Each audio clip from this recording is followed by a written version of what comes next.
Here's what's coming up on today's show. So I think it's important, regardless of the interest rate regime or the headlines, it's kind of a similar story that you want to put together an investment strategy that contemplates all those different risks.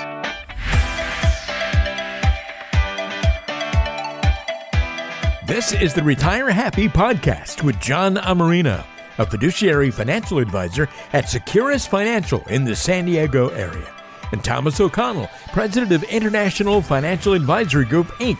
in Parsippany, New Jersey. Together, they'll be keeping retirement happy from coast to coast.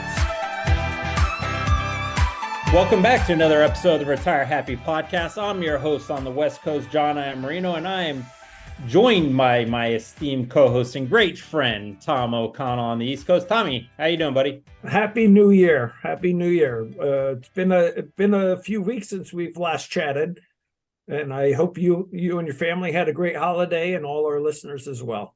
Yeah, it was a great Christmas, great New Year's, and I'm the only survivor of the flu, so didn't get hit with the flu, but everywhere we've been, it's been killing us. Well, I'm glad you're okay. So that means a lot, Tom. So, folks, 2024, a new year, and more new market predictions, right, Tom? You can hear them everywhere from this is going to be a boom year because it's a presidential election cycle to the foremost naysayer, Harry Dent, saying crash of a lifetime. So as we do with every year, we're starting January with one of two Brookstone superstars, the chief investment officer and the smartest and funniest guy, because he's going to probably smile at that, the funniest guy in the room, Mark DiOrio. And Mark has been the chief investment officer at Brookstone for better half of a decade and is just a brilliant mind. So without further ado, I'd like to introduce our guest, the chief investment officer of Brookstone Capital Management, Mark DiOrio.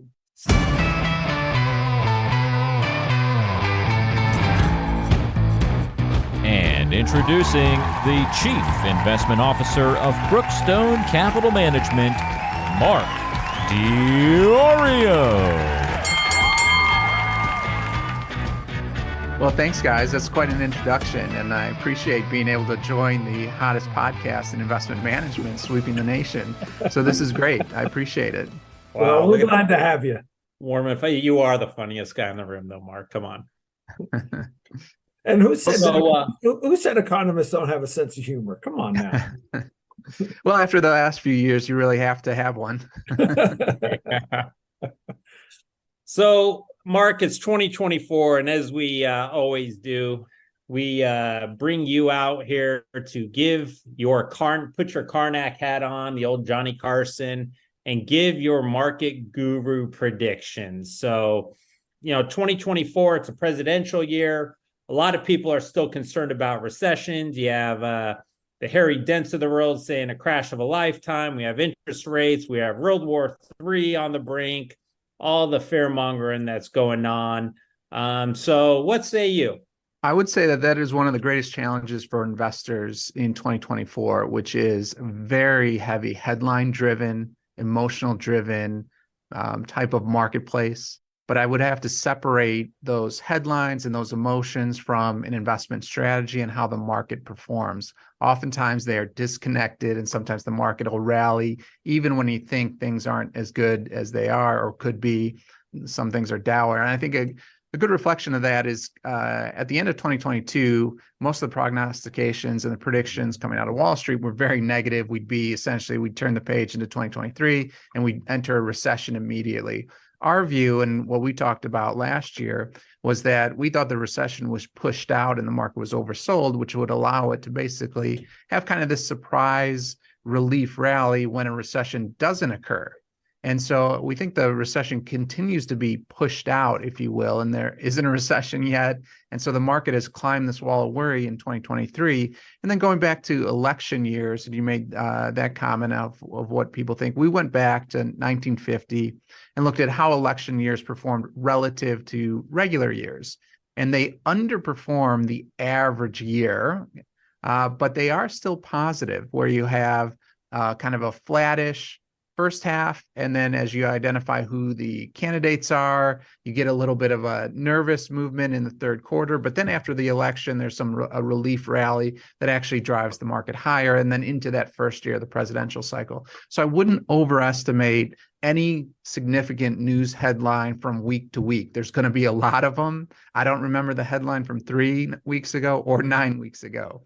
It's more, and we'll have that again in 2024, just heavy headline driven, hard to know where the economy is going. So I'd take a step back and make sure you have a sound investment strategy and thought this through ahead of time, and built a portfolio contemplating your expectations, your risk and return levels, and really your overall risk tolerance. And I know you guys go over that with your clients week in and week out. So what are some of the major market indicators you're going to be looking at going forward in the short term, maybe for the next coming quarter, 6 months, 9 months, that are going to help you drive your decision-making process in the portfolio build-outs for people? So a real blunt indicator is the interest rate regime, whether the Federal Reserve is raising or lowering interest rates. So we've just gone through about 18 months where the Fed was on an aggressive interest rate raising campaign, bringing the interest rates from essentially 0 up to 5.5%. Well, that's the major headwind for the markets. Cost of borrowing money is getting more expensive. And what they were trying to do was reduce inflation. So as they're raising those interest rates, they're trying to slow down the economy because the inflation genie got out of the bottle. And so they didn't want inflation, which is a general rise in prices, to keep going and have expectations for inflation get out of hand. They wanted to get that inflation down. Typically, the way you do that is slow down the economy, slow down demand, and get supply back into alignment. And so we've seen inflation come back down. And it looks like to us that the Fed is done raising rates, and we expect them to start lowering rates in 2024. Now, I don't know, I should say, I think that Wall Street expectations are a bit aggressive. They think that the Fed will reduce interest rates 6 times this year, a quarter point each time, so down 1.5%. We would put the odds closer to maybe 3 interest rate cuts. And the reason they would cut is because they look at it as, well, we're already restrictive. If we get inflation back down to the 2% level, we don't want to be overly restrictive and really push us into a recession. And so I think that's what they're looking at. So if you have a Fed policy not being hostile to assets and the economy holding up, and I think that's the surprise to people, that the economy has held up relatively well in the face of really raising interest rates and inflation. And the reason it's held up well is because the jobs market has been very strong. You've had unemployment below 5% and below 4% for an extended period of time, allowing kind of the consumer to navigate the inflation that we've incurred. And I have one rule, since I've really been doing this over 20 years, and you'd say the one rule is never underestimate the U.S. consumer. They are very resilient, and they come time and time again. That plays out where the consumer remains strong, and the consumer is important because they're 70% of the economy, GDP growth. Now, you mentioned, inflation potentially interest rates potentially going down. Over the last couple of years, we've seen a flee to money markets and the safe cash. Oh, we can get 5% in our cash. We don't want to be involved in the markets. What are your feelings on being too heavily invested in cash, and especially in a decreasing interest rate environment? The reason you build an investment portfolio is to preserve your purchasing power and grow that purchasing power over time. And so saving in cash is really for short duration. It's not really an investment strategy that's going to preserve your purchasing power over time. So while you may think, and we talk about the volatility in the markets from week to week, month to month, day to day, it's really inflation that can really eat away at your purchasing power more so than volatility. So volatility is a short-term risk. Inflation is the longer-term risk. And so if you're essentially moving into cash and staying in cash because you like that stability, now you're getting a little bit more interest than you had been previously. That's really a short-term. You've really made a trade-off between short-term and long-term, meaning you've reduced your short-term risk, but you've extended or increased your longer-term risk, which is the bigger risk. historically, stocks have outperformed cash equivalents on any one year about 88% of the time. And you go out to 10 years, it's 100% of the time. There's something called the equity risk premium that Professor Jeremy Siegel out of the Wharton School has done a lot of research on, couple hundred years of research that just says consistently investors get on average a 6 to 7% investment return above cash equivalents, depending for a longer period of time. So in other words, you're missing out on a lot of gains that accrue over time. And so the cash equivalents and money markets, even though they're yielding a little bit higher in interest, that's really that short term. They were really just matching about the average inflation over that time, so you weren't gaining anything. And now that they're reducing rates, remember what happened last time when they reduced rates. If your strategy was to save in CDs or bank savings accounts up until 2007, you're earning maybe 5%, close to what you might be now. All of a sudden, you went to about 0 to 1% for 10 years. And so that can happen where you have lower interest. And then what do? What if the market has moved even higher, started to rally because of those lower interest rates? Now you'd be buying in at a high. So I think it's important, regardless of the interest rate regime or the headlines, it's kind of a similar story that you want to put together an investment strategy that contemplates all those different risks. So that part of that strategy is going to include what we call fixed income assets, which is, I guess, maybe one step above the money market CD type of programs. And if, as you're predicting, we see, and as many people are predicting, we start seeing interest rate cuts after last year or 2 years of really, I guess, a bond rally in that sense of interest rates going up, being able to secure higher interest returns. What do you see the bond market doing if they do start cutting those rates? So this is an interesting situation where we've had what's called an inverted yield curve. Now, before you turn off, I'll explain what that is. It's where short-term rates are higher than long-term rates. And this is normally if you put your money into a longer-term bond or CD or investment, you'd expect a higher interest rate. Well, right now, the 10-year treasury, the treasury is what the government issues to pay its bills and so forth, can issue 10-year paper at 4% interest. So a 10-year investment bond is paying, a treasury bond is at 4%. You could invest in a 3-month treasury, and that pays about 5.5%. So a big difference, and it's been an extended period of time where you've had this inversion. So when we say that they're going to reduce interest rates, that's the Federal Reserve, that's the central bank of the U.S., they decide to raise or lower the short-term interest rate, technically the federal funds rate, which is the rate that banks charge each other in the overnight market. It's normal for banks to say we have excess cash, another bank lent some money out and just has to keep regulatory reserves on hand. So this is a normal functioning market. It's not that a problem with the banking system. So they determine those rates that you charge overnight. And then that really lends itself to what you charge, what the banks charge for loans to make sure that they can make money on their loans and have a net interest margin, where the treasuries are what the government issues at. So that longer duration is dependent on the marketplace. And what's unique about this environment in particular is this difference, which is, well, the Fed may lower interest rates, but the longer term rates may actually go higher. And so you really have to think this through in terms of, we have a lot of debt. They're going to come out, and the more that they deficit spend, they're going to have to issue more and more treasury bonds out there. So you can really have two different types of bond markets where short-term rates are reducing, longer-term rates are rising. And for bond investors in particular, if interest rates are rising, bond prices are declining. So that can lead to losses in what you'd otherwise concern as your kind of your conservative portion of the portfolio. But I think that lends to the benefit of what you're talking about with some of the fixed income instruments that you're talking about, Tom. So an inverted yield curve, as we've been taught for many, many years, typically is a signal or a sign of a coming recession. But what you're saying is, although there is an inverted yield curve currently, the expectation is that those longer term rates are going to go higher, which will reinvert, or I'm not sure the correct uninvert, right? Which is maybe more of a sign that we're past a recession, or the fears, or should be past the fears of a recession.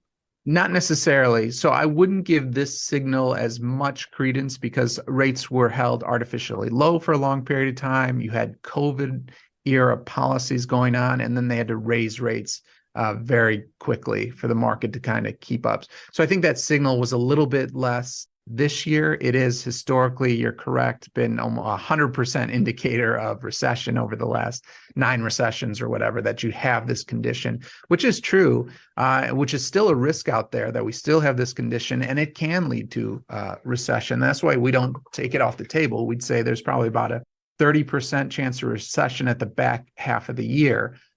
So that's non-trivial. That's not the base case, but that's still an elevated percent of recession, since we only go into recession 8 to 12% of the time, and you have it a little bit higher now because of this inverted yield curve situation. That's really signaling something's off with the kind of the duration and matching of assets and liabilities. Now, Mark, I'll throw a curveball at you because you mentioned the debt, and we all know that the U.S. government, a lot of their debt's bought out by other countries. A couple things that have kind of come across, my readings are, with the development of the BRICS and the impact it could have on, essentially really hurting the U.S. dollar going forward. What's your thoughts on that? So the U.S. dollar is actually overvalued on a purchasing power parity basis.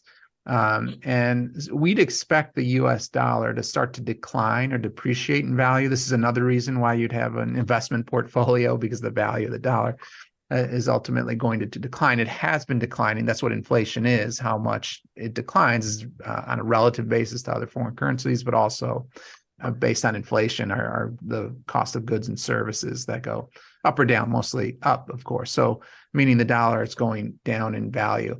I do not think that they're a serious threat. The dollar still dominates in terms of global trade. The dollar is what's most wanted. Those countries don't even trust each other for the most part. But it's not to say that that's not needed, because we're in a different type of world. And I think that's clear, where you do have different trading relationships, partnerships. It used to be that oil was traded only in dollars and only settled in dollars. Now we see that trade not necessarily being settled in US dollars. I think what the difference is you have the dollar, and then you have some of these other forms of settlement, if you will. So maybe it's gold for oil, for example, in these different pairs, and maybe they just use a currency because it makes it easier than obviously shipping gold from one spot to the other. That's heavy and security and so forth and so on. So I think that's going to be a continuing theme, but I wouldn't overplay the demise of the dollar. I think it's going to come down in terms of purchasing power parity. And I think it's going to come down for a few years relative to other currencies. And again, that is actually supportive of investment assets. And so I think that just kind of gives you another reason to be an investor, because that versus just staying in cash, for example, because the purchasing power of the dollar is going to continue to depreciate. So I'm going to go off course just a slight bit, since you mentioned gold, and maybe we can talk about gold, silver, and maybe commodities in general a little bit. We've seen gold and silver hit highs that they haven't reached in a long time. They seem to have stabilized. The gold has seemed to stabilize over the $2,000 an ounce mark. Silver over the $24 an ounce mark. What do you see there? Is that something people should be paying attention to, or is this just a blip in the market in there? Gold has been an excellent diversifier to traditional stocks and bonds. So when added to a portfolio, I do think it adds value. It marches to its own drummer. It can diversify both stocks and bonds, have its own kind of risk and return stream. And in this environment in particular, we do see some of the foreign central banks accumulating gold, so being buyers of gold. So whether that's Russia, China, whoever, adding to their gold reserves. So this is just a central bank adding to their reserves, where they do own U.S. treasuries, but gold has been a little bit more popular. So I would say it might come back into favor, especially if the dollar is declining. It is a beneficiary. Gold, for example, is a beneficiary historically if the dollar's declining in terms of purchasing power. Silver is similar. It's about 3 times as volatile as gold usually. So that's just a little different animal. It has more industrial use versus gold. Gold has a little bit more traditional statistics from an investment portfolio perspective. And I would separate that from something like oil, for example, which is more economic related versus kind of financial related, where gold would be. And oil, interestingly enough, is down in the 70s, despite kind of the escalation in global wars. And when Russia invaded Ukraine, we thought we'd be at 120 oil, and that was kind of the consensus. But we've seen that come all the way down. A lot of that has to do with the U.S. producers and shale. So we say at the moment, oil's kind of come down. Energy stocks have kind of been so-so, but that's a theme we'd go back to in the not too distant future once this kind of downturn has played out, because we don't think the increase is sustainable, and there's kind of been policies put in place to kind of keep production below where it could be. Right. So we talked about gold, we've talked about cash. Now the routine, or the ever popular keeping up with the Joneses, the S&P 500 and the Dow, right? Everybody wants to chase those ticker symbols, even though they say they don't want to. Human nature, the fear and the greed part, we want those highs, and the fear, we don't want those lows. So let's talk about, and this has really kind of been the mantra for a couple of years, the overconcentration of performance of the S&P 500. What's your hypothesis on that? So we've had a big run up in terms of the large mega cap stocks. And up until about 2001-ish, it's really been justified because their sales growth and earnings growth was growing in that magnitude.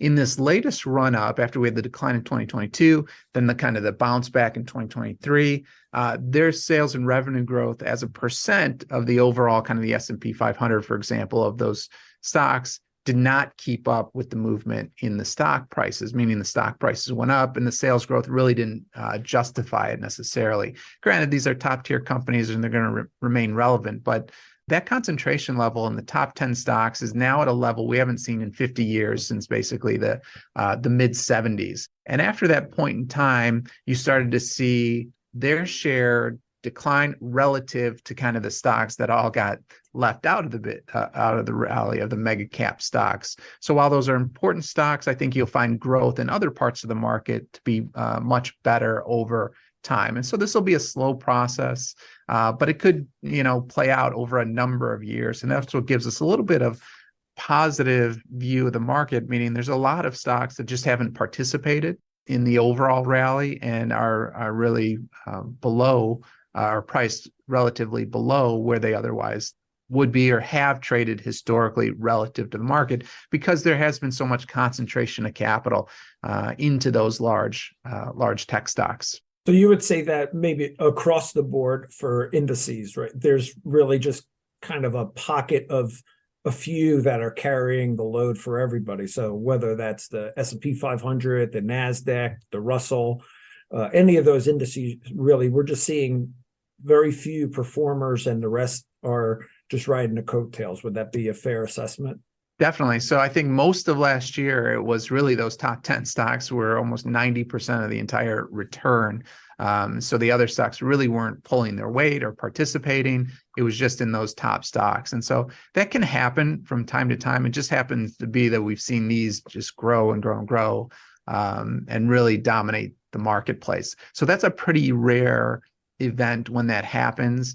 And the flip side is that it's been growing, occurring for a number of years as they've been growing more and more in concentration.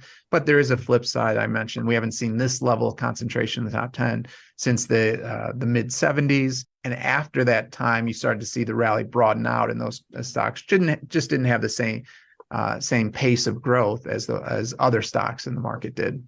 Which is a great reason why you, as a chief investment officer at Brookstone, preach diversity, right? Based on the academic principles, be diverse, not just having an S&P 500 and a couple bonds in the Dow, but whether it's low vol, emerging markets, really kind of having that widespread net. Well, definitely. So the market indexes, when we're talking about concentration, are market cap weighted, meaning the largest stocks represent the largest percent of that index. And right now we're looking at really an approach that says, why not an equal weighted approach to all those stocks? So maybe the stocks are, you have a stock basket, why not equal weight those stocks? So if you have 100 stocks, that's 1% in each of those stocks. A basket of 30 stocks, it's 3.33% in there, meaning you don't concentrate in any individual stock. You really broadly allow these different stocks to participate. And historically, that has actually outperformed the market cap weighted stocks. And I think we're in that right at the beginning of that transition phase where the market cap concentration was outperforming to now going back to where those equal weighted approaches and that more diversification starts to show some benefits for clients.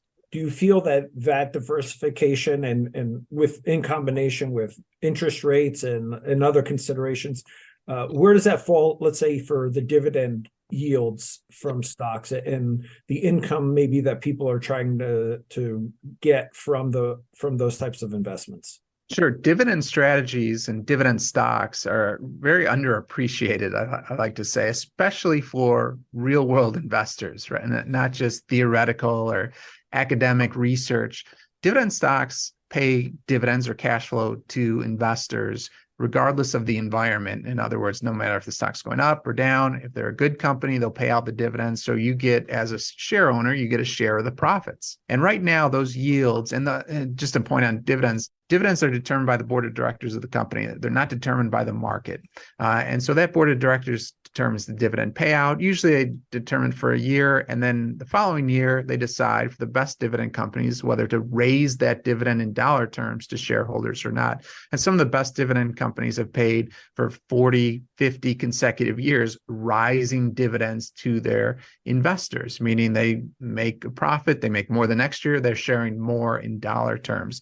That can really add up when you say your income coming from the stock that you own is rising at a rate faster than inflation. So you're getting raises at about double, historically it's been about double the pace inflation, or what typically you would get if you were an employee, for example. That's one of the benefits of being an investor, that your cash flow can increase organically over time. And so you get the two components, both the cash flow component from stock ownership and then the potential for price appreciation of the stock. And so I think right now you're getting about a 4% to 5% in a good, solid, high quality dividend strategy. And I think that's pretty attractive in today's world. And when you think about that and why I said the good dividend companies raise their dividends, well, the dollar amount coming out next year could be more, and the year after more and more and more. So these high quality companies that you think they're brand names, but people sometimes tend to underappreciate what they do for shareholders because they're somewhat boring at this point, but they make quality products we all use on a regular basis and just have a repeatable business model. But they're never really in the news other than occasionally because they don't have the hot product or the hot tech, because that's not the type of companies they are. But they can definitely play a role both from capital appreciation perspective and also, importantly, in today's world, a cash flow perspective and growth of that cash flow over time. Now, we talked about the S&P 500. We talked about some dividends, and I just really want to spend a couple minutes on some of the alternative type of nuanced investments that you guys have really rolled out that have really brought value to our portfolios. I mean, mainly, especially with the interest rate risk in 2022 is, the buffered ETFs, and then a long hold with you guys, the structured note. That's exactly the question I just wrote down. Seriously, I was just going to ask the exact same thing. Well, I'll take buffered ETFs first. All right. Buffered ETFs are exchange traded funds, so they trade all day like a stock, but have a certain strategy in them. And so we've used a lot of ETFs because they've been an investment vehicle that's lowered cost to the end investor and also expanded the opportunity set. There's some interesting and innovative investment strategies inside an ETF. Well, buffered ETFs allow you to have participation in the S&P 500 or whichever index that you have, up to a certain cap over a 1-year period. but then they also buffer the certain percent of the downside, meaning you don't absorb a loss until you exceed that buffer level. So they come in a couple of different flavors. One it buffers the first 9% of the loss. Another version buffers the first 15% of the loss.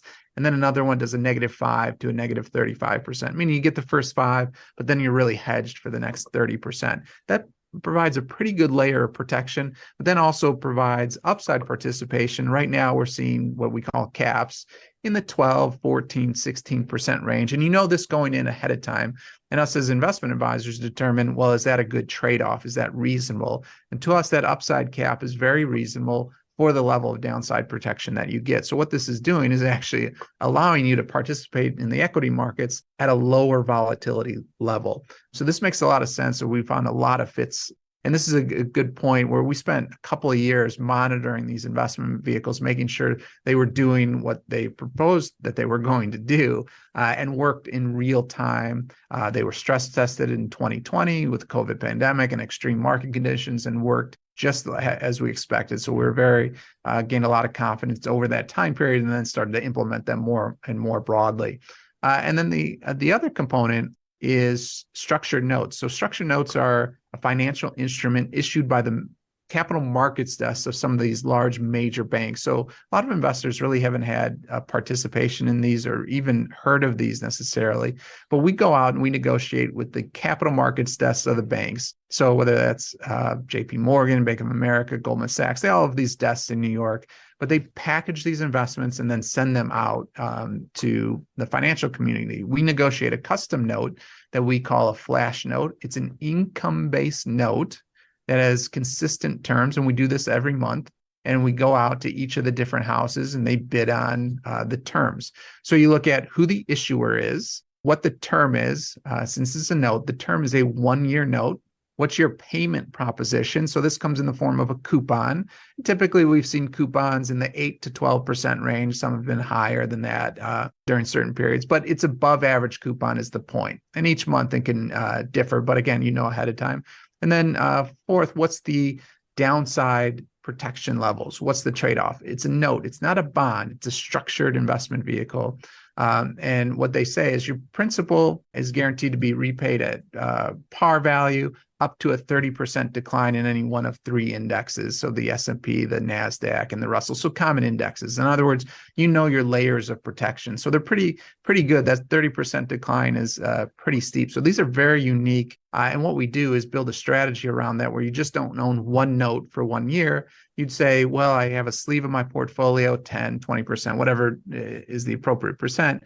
And then I ladder these notes. So I'd put a percent in January, February, March, and then each note has its own unique 12-month series. And then you get the average of the income payments, and they pay out on a monthly basis. So it's really a unique strategy to add to a portfolio with those layers of protection and that above average coupon. So John and I have used these for a long time through Brookstone, and as have many of the Brookstone advisors around the country. Now, I think one of the more unique things that you guys are offering is more of a kind of like an ETF of structured notes now. Something where, as opposed to just having an individual issue, there's a pool that people or investors can get into. How is that different than just getting the individual, and what do you see the benefit of that? Well, I think the main benefit is we put that strategy around that and made it easy to allocate to and kind of automated that system, whereas before it was a little bit more of a manual process for sure. The notes would come out every month. When we negotiated them, we'd let investors know.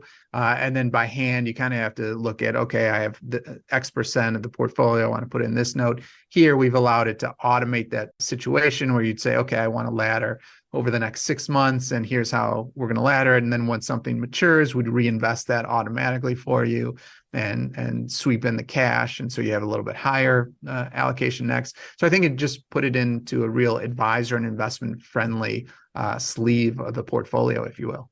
And we don't see this across the board in other RIAs or brokerage houses, or this is not something that's common in the investment world. Would you agree with that? I would definitely agree with that. I think we spent a lot of time kind of researching this and the application. In fact, we wrote an industry-leading white paper on this a number of years ago, and the reason we did was because we couldn't find it in the industry. We heard all these couple of comments about this or that, but no one really put it together in the kind of the advisory world of how you use these notes. What are the pros and cons? Like any investment, you weigh the trade-offs. What are the pros, the cons, and determine what the appropriate allocation is for the different types of clients. Well, we saw this as no different, but we saw a great lack of information available. And so we tried to put this together so that it would be, here's kind of a reference piece behind this. And here's our experience with these. And we've been doing these every month for the last 8 years. And so we have great data. And as you're mentioning, we think we have, or at least I'll add on to what you're mentioning, we think we have the best data around this investment structure because we've been doing it so long with live dollars. And we also negotiate and think we get the best terms because we're one of the largest, if not the largest buyer in the marketplace. These alternative investments have made a huge difference in our clients, both in positive and downturns, because how many of these notes have actually triggered? I mean, we've had these, I think we're going on 7-8 years, Tommy, probably investing in these. How many notes just in the last 5 years have actually triggered? I would say less than a handful. That's about the correct number. And so we expect them to, occasionally the market drops below 30%, but all that happens is you continue to get your coupon and then you get the value, whatever the end of the note is. And so if you ladder it, and you mentioned just a handful, yeah, it can happen. But going back to really your comment, John, on, good and bad markets, in 2022, both stocks and bonds declined double digits. Well, a ladder of these notes were not really impacted by the rise in interest rates, which created the decline in bond values, and then also created a bear market in stocks dropping over 20% during the year. These kept paying their coupon, and then you had that 30% barrier before it got breached. So it provided its own risk and return stream laddered over that time period. Yeah. That 30% downside is a big number to have to fall through at any given point in time. And as you've stressed here, you don't put them all in just one note. You don't put all your money in one note. You're putting it. You could have, if you're doing it over a year's time, you could actually have 12 different anniversaries.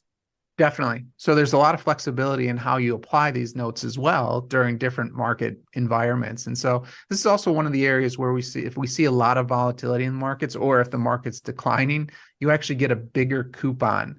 And so this is the first area we look to for opportunity when we see a declining market. What's the coupon? Because during COVID, you were well into the teens for the coupon over a 1-year period. And I think that makes declines look a lot different when you're looking for opportunities to take advantage of during market declines than just being worried about that the market's declining because of various either narrative or what happens externally to the marketplace. When you're saying, I'm an investor, now I'm looking for opportunities, the market presents some at differing time periods. Yeah, those 13, 14, 15% interest numbers were nice to be able to throw around like you were saying, when everybody else was at a 0 or a 1, or we had a downturn in the marketplace. So being able to say we got that for a client was great. Definitely. And again, it goes, you've said a lot. Investing, especially in retirement, it's not about a 1, 3, or 5 year return. It's a 20, 30 year time horizon. And, the core satellite approach, diversification, having these notes, having these buffered ETFs, we're not trying to reach the peaks. We're trying to avoid the valleys, and we're trying to just kind of ride the middle of that wave. And, that's the big thing, because when you're invested in the market and you have a team like we have with Brookstone, we're getting opportunities in the down markets. And not only do we have the opportunities, but we haven't lost our butts like a lot of the people that are just chasing those S&P 500 returns. So those opportunities have a little bit more power behind them.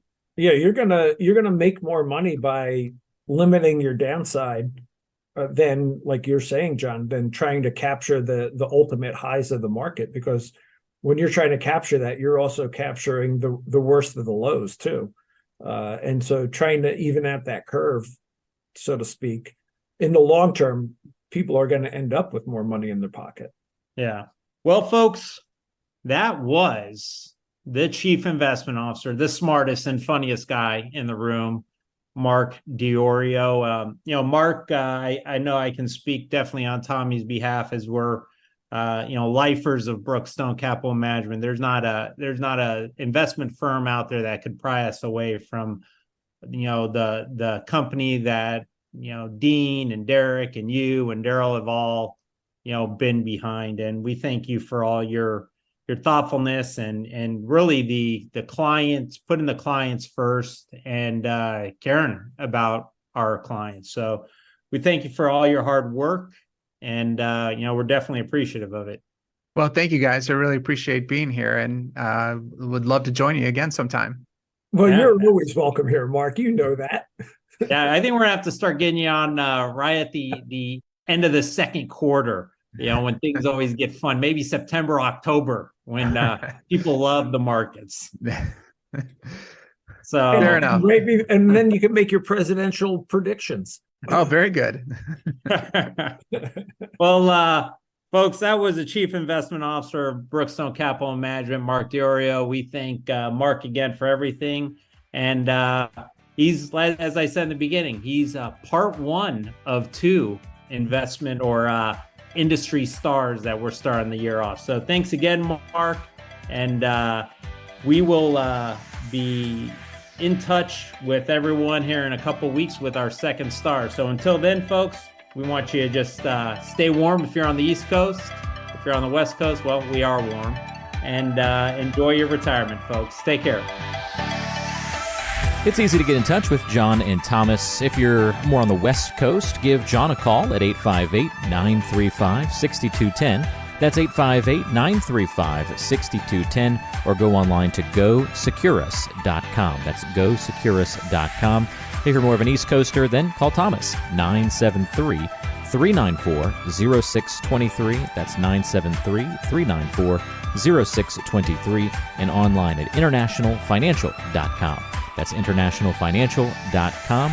And you can, of course, always just check the description or the show notes section of today's show for all that contact information. Don't forget to subscribe on your favorite podcasting apps, and we'll see you next time on the Retire Happy Podcast.